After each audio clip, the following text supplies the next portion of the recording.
The start of the growing season in a vineyard is heralded by weeping. This is far from the tragedy it sounds like and is the start of an adventure where temperature is both the hero rousing vines from their slumber and the villain that may kill large portions of vines and reduce the potential crop. Hello enophiles. Today we are continuing our series of videos chronicling a year in the vineyard by discussing weeping and budbreak and the role that weather plays in starting the season as well as bringing dreaded spring frosts. So grab your favorite beverage and cheers the like button. Winter dormancy is about to end as rising temperatures rouse the vines from their slumber. The vines have all been pruned to manage the yield and therefore control the quality. It is here at these open wounds from pruning where the first signs that the vine is awakening become visible. Sap begins to well up and then drip from the cuts. This is called weeping. Looking around the vineyard, you notice that this isn't happening simultaneously. So far, Merlot vines are experiencing this, but Cabernet vines aren't. This isn't just down to grape variety though. None of the vines that are often in the shade of the adjacent tall trees are showing these signs. As you ascend one of the hills in the vineyard, you notice fewer vines near the bottom with these signs than the ones farther up the hill. Walking around the hill, it seems like the side of the hill the vines are on also has an impact.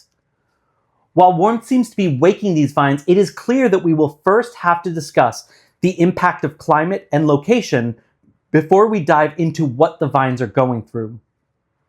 Climate describes the weather of an area when averaged over a long time. Climate changes slowly over time, while weather can vary drastically from day to day.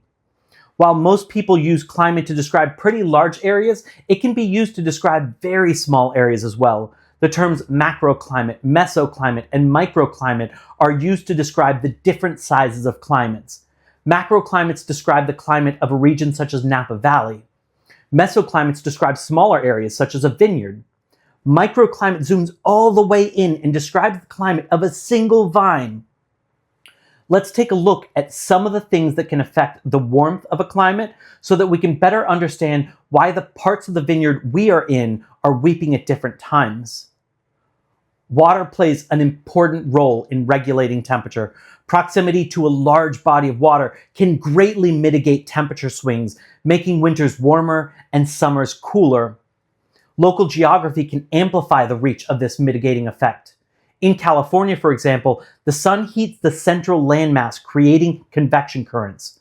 Cool air is pulled in from over the cold ocean to replace it, but is blocked in many places by mountains.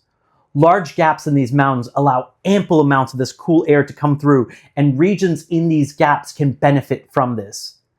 In the Santa Ynez Valley in Santa Barbara, California, two parallel mountain ranges, the San Rafael Mountains and the Santa Ynez Mountains, take an unexpected but much appreciated turn from their south to north climb to meander east to west. This acts as a cool air corridor that leads to rising temperatures the farther east you journey in the corridor rather than the farther south that people are traditionally used to. Another example is Napa Valley, which is flanked by mountains on the east and west, with the cool waters of San Pablo Bay to the south, leading to the counterintuitive effect that temperatures rise the further north that you travel. Additionally, as elevation increases, temperature decreases. This is not helpful in already cool climates, but in hot climates, it can drop the temperatures enough for fine wine production. Aspect plays a big role as well, and will provide the first clue as to why some of these vines in our vineyards are waking before others. Slopes that face the equator and therefore the sun get more sunlight and therefore more warmth. Interestingly, east-facing slopes are warmer than west-facing slopes. As the sun rises and warms the earth, convection currents lift dust into the air, which scatters the light.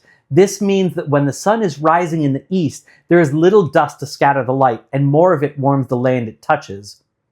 Slopes facing away from the equator receive the least sun. Water cools soil, which means that anything that affects water retention also impacts the soil temperature.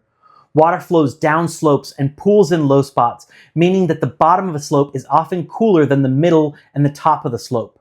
Furthermore, soil particle size has a big impact.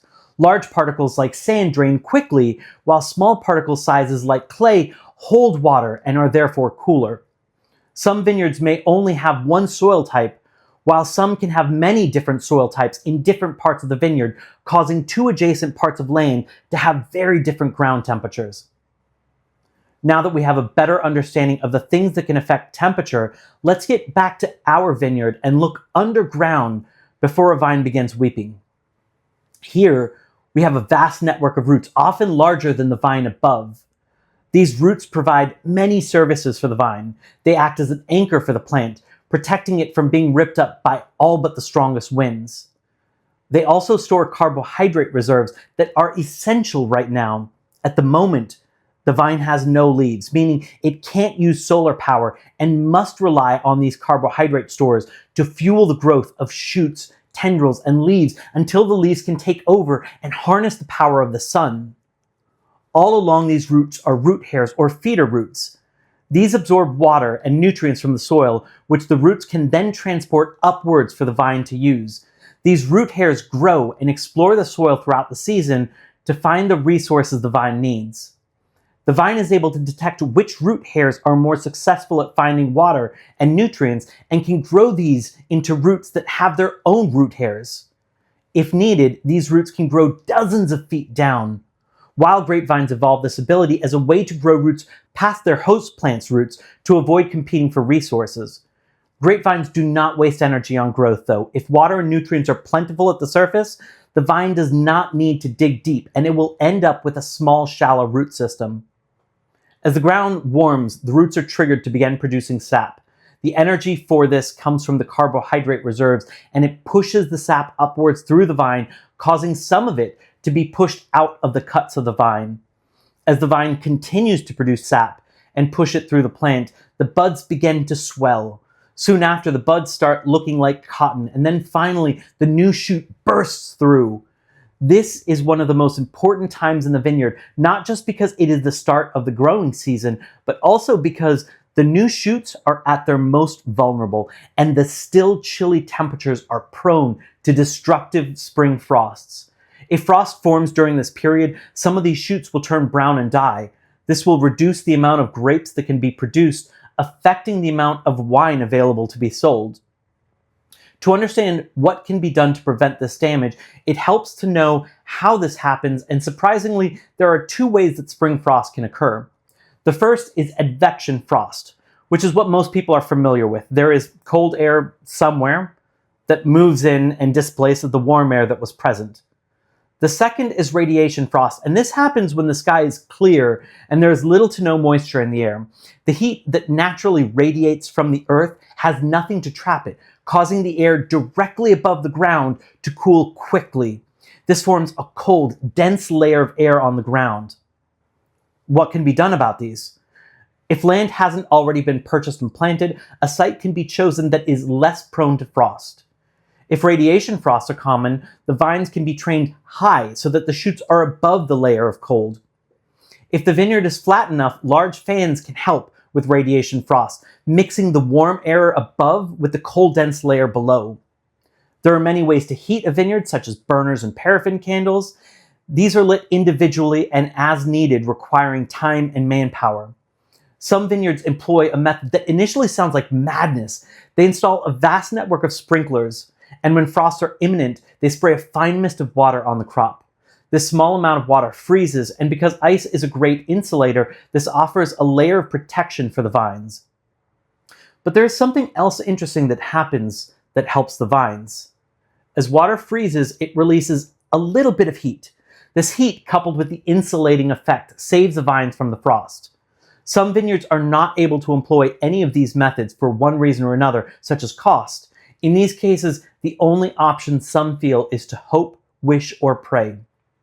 If you enjoyed this video, please consider subscribing and clicking the bell icon so you don't miss a single video.